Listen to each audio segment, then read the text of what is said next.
operation involving 14 bunker buster bombs and over 125 aircraft was designed to eliminate threats, not to bring about regime change. Speaking from the Pentagon, Hegseth said the mission, codenamed Midnight Hammer, sent a clear warning to Tehran, adding that any retaliation would be a very poor choice. As regional tensions spike, British Prime Minister Keir Starmer has engaged in diplomatic outreach to Jordan and Oman, calling for de-escalation and urging Iran to return to the negotiating table. Meanwhile, Iran's Red Crescent says there were no deaths in the strikes. Though damage has been confirmed at multiple nuclear sites, the IAEA reports 10 buildings damaged, including a fuel facility at Isfahan, but says no radiation has leaked. Iran's foreign minister has called the strikes a violation of the UN Charter, and the Revolutionary Guard has vowed severe retaliation. This follows a coordinated airstrike approved by US President Donald Trump after weeks of tension. Strikes began early Friday, targeting key facilities in Bushehr, Natanz, and Fordo. Washington says the mission was a success, but regional fallout is still unfolding.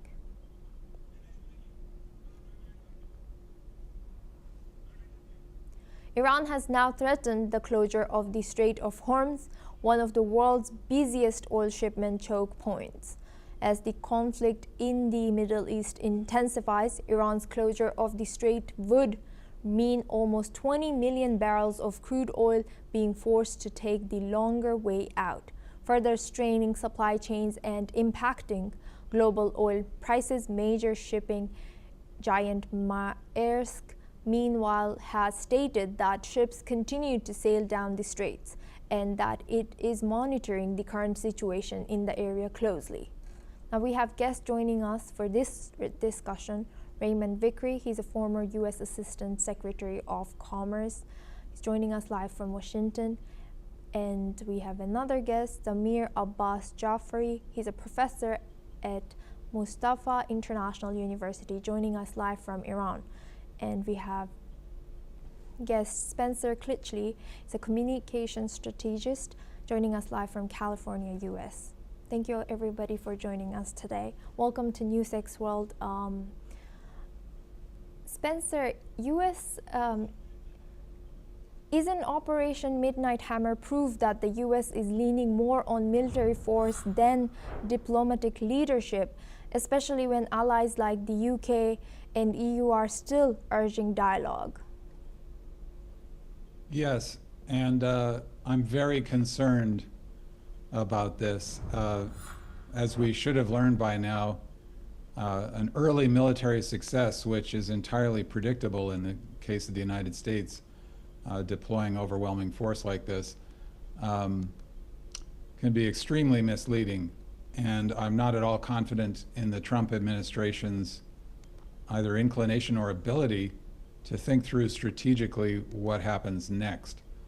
I also think that while other countries have repeatedly shown the propensity to lie and prove they can't be trusted, and certainly the United States does not have an unblemished record in this area, the U.S., generally speaking, has stood for the basic values of international diplomacy and peace-seeking and the international order. And there's a reason why countries exhaust diplomacy if they're going to resort to war, to declare war, in our case in the United States, to have Congress involved in that decision. Because even with something as destructive and chaotic as war, there has to be some kind of effort to contain it. And if you are just going to launch a war and to break your word, even to a country with which you've been engaged in mutual hostilities for a very long time, it's damaging not just to your own reputation, but to the international order. So I certainly understand the temptation to disarm Iran. Iran, in my view, has been extremely aggressive and is openly declaring its intention to destroy the state of Israel, and if it could, the United States and the entire West. But I think that rather than succumb to the urge to try to end that threat in one military stroke, you have to recognize what an enormously complex world this is and how many factors are in play anytime you make any move as significant as this. And now let's turn on to Iran. Professor Zamir, Iran says it wants peace, but how does it justify threatening to close the Strait of Hormuz, an action that could damage not just Western economies, but its allies as well, and global energy security, including for Asia? Okay, thank you for having me on the show, and our greetings to other guests here and the viewers as well. First of all, it was a clear act of aggression. It was a brazen attack on a sovereign nation, completely, thinking that, assuming that the colonialist power think that they're fathers of the world and they're the ones who will decide what will happen in the world. So what has happened today is one more example where the US thinks that they can do whatever they want. They do not care about any international law. At the moment, what has happened is US has broken international law and Iran has the right to retaliate. So if somebody who is creating aggression against a country, and the person is not asking why they are attacking a country rather than asking why they are responding or retaliating, is, I don't think, a fair way to start the conversation. First of all, we need condemnation, like the United Nations chief has condemned. Majority of the countries in the world have condemned the US aggression on Iran. Regarding the nuclear sites that they have attacked, what kind of damage they have been able to see, or what they're claiming, it needs to be proven later on. But in the act itself is an act of war against a sovereign nation. And if you go on to the second point, is about the nuclear treaty. Iran is one of the countries which has signed a nuclear treaty. US has not signed a nuclear treaty. Iran has not used a nuclear bomb. US has used a nuclear bomb. Iran doesn't have a nuclear bomb. US has a nuclear bomb. So if you consider all these factors, you come to the conclusion that, okay, why is it that US, just on the assumption that you are creating a nuclear bomb, I'll bomb you. It's ridiculously arrogant way to deal with the world. Secondly, Iran, if you look at the statement by IAEA chief a few days ago, he gave a statement. Very clearly, he stated Iran doesn't have the capacity to make nuclear weapons. We do not have any proof of Iran making nuclear weapons. Even Tulsi Gabbard, who she clearly stated, and she made a U-turn later on, but she clearly stated that Iran is in no position to make a nuclear weapon. So you create an assumption, and the same assumptions and the same lies were created in weapons of mass destruction in Iraq, in Afghanistan, in Libya. War after war were created based on lies. And it's insane that the same lies are repeated, the same patterns are repeated, more wars are created, and millions of people will be displaced, thousands of people will die, and the act of aggression goes back to those colonialist powers who want to rule the world. For example, Trump, what happened with the JCPOA? The whole world came together in 2015 and Iran signed a treaty on nuclear. By 2015 till 2019, the IAEA said 20 times that Iran is cooperating perfectly with the IAEA and the NPT treaty, and the inspectors were coming and everything was fine. And suddenly this Donald Trump wakes up in the morning and he thinks, because he wants to be the best president of United States ever, so he comes and he tears apart that treaty. And then he thinks that, okay, now I need to make a new treaty. So on one hand, he says that, okay, we want to negotiate with Iran, and he starts a conversation. And on the other hand, he goes and he bombs Iran.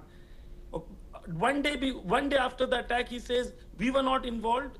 The next day, he wakes up in the morning and he decides that, okay, it was we who did it. So you cannot trust the Americans.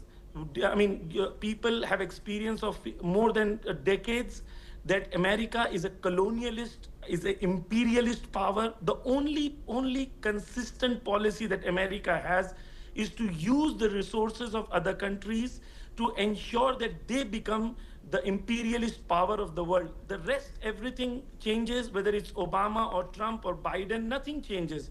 The colonialist and the imperialist mindset remains the same.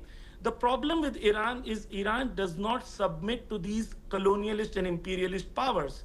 So in Iran, there is no democracy, but in Saudi Arabia, there is a lot of democracy.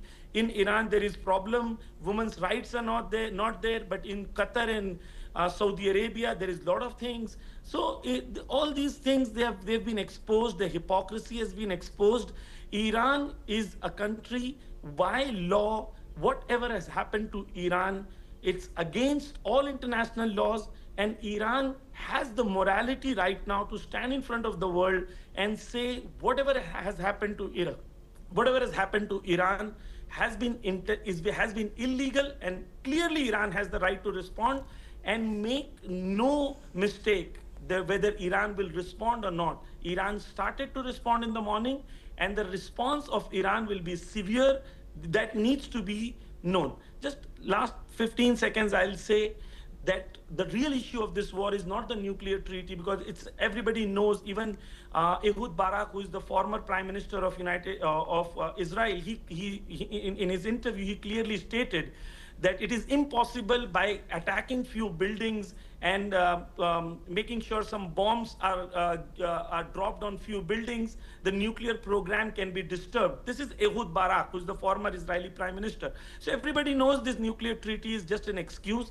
It's only about Palestine and the freedom of Palestine. And Israel, the main problem that Israel has is it does not agree that Palestine should be free, and it does not agree that Iran should support the Palestinian freedom. But we agree that like India became free in 1947, Palestine should become free and follow the path of Mahatma Gandhi. And the way the